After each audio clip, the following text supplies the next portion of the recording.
जना असीं वॾा थियासीं, जना असांखे शूर आयो, सम्झ आयो, हिन गुलाम अली लिगारी जे ॻोठ जे माण्हुनि सां जना असां कचहरियूं करण शुरू कयूं त ही त हाई क्लास जे दिमाग़ जा मालिक आहिनि। साईं बहस था कनि सियासत ते, कॾहिं अमेरिका खे ऊंधो कयो वेठा आहिनि, कॾहिं रूस में रीहूं आहिनि, कॾहिं श्रीलंका खे सोराख कयो वेठा आहिनि। हाणे ही थींदो, हाणे ही थींदो, ॾिसजे वेठो। हिकिड़े ॾींहुं बहस थियो त मानी पचे थी, मानी जेका तए ते रखजे थी, मानी जो मुंहुं कहिड़ो आहे, हेठियूं या मथियूं? बहस शुरू आहे। बाबा मुंहुं हेठियूं आहे, हुन वटि दलील पका न, मुंहुं मथो वाला आहे, हुन वटि दलील पका। 3-4 ॾींहं यको रुगो इन ते बहस पिया हलियो जी।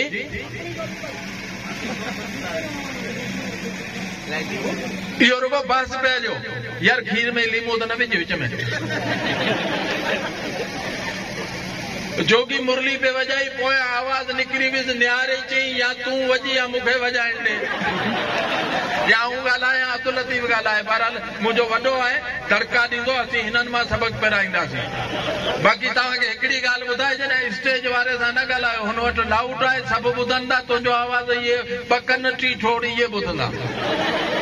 बहरहाल ही वॾो जेको ॻोठ आहे, रुगो गॾा कोन था वाहिनि, पर हिननि वटि इल्मु आहे। हिते हिकिड़ो गूंगो हूंदो हो जंहिं चकी ठाही, साईं शकील चकी ठाही, अब्दुल गफ़ार साईं सभिनि खे ख़बर आहे, अटे जी चकी। कॾहिं कॾहिं माण्हू भुलिजो वञे न, चके जी अटी चयो वञे, पर अटे जी चकी उहा हिते ठाहियूं।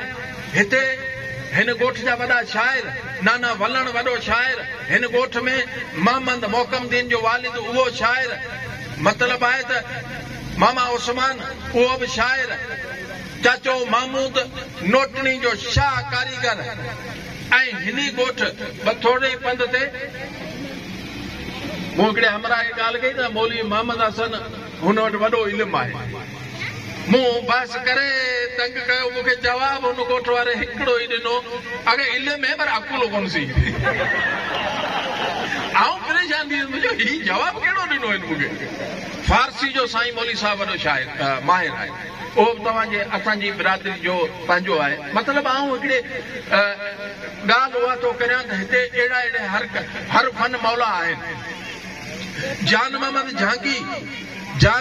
झांकी साहिब दीवान शाइर, वॾो इल्म जफर जो कारीगर, इल्म रमल जो माहिर, उहो बि हिते जो, हिन देह नीलोफरी जो। त ही असांजो जेको ॻोठड़ो आहे, नांगना शाख जे किनारे ते ॻोठ गुलाम अली लिगारी, ही वॾो, हिन में काफ़ी शयूं आहिनि, हिन में वॾा दिमाग़ वेठा आहिनि। रुगो गॾा कोन था वाहिनि, या रुगो हारी कोन आहिनि, मज़दूरी कोन था कनि, पर सालिम दिमाग़ वतन। कचहरी करे ॾिसो हिननि सां, एॾा सीरियस थी वेही रहंदा। केरु माण्हू ॿाहिरियों अची कचहरी कंदो, चुप करे वेही रहंदो, ॿुधी उनजी ॻाल्हि पछाड़ी जो धकेड़ो हणंदा, उनजी ॻाल्हि आहे, लही केॾां हली वई, मामे ढाले जी ॻाल्हि आहे। बहरहाल सो साईं, ही असांजो ॻोठ जेको इल्मो अदब जो, सकाफ़त जो, पर सॼी सिंध, छो त ही लॻारियुनि जो ॻोठ आहे, सिंध ते लॻारियुनि जा त वॾा थोरा आहिनि। तव्हां हमल फ़कीर खे ॾिसो, खलीफ़े नबी खे ॾिसो, डॉक्टर नबीब ख़ान बलोच खे ॾिसो, इहे जेके हिते सिंध सतह जा बैन अल-अक़वामी शख़्सियतूं हुयूं। बाक़ी जेकॾहिं हेठि ॻणींदासीं त हुननि जो त को दंगी कोन्हे को।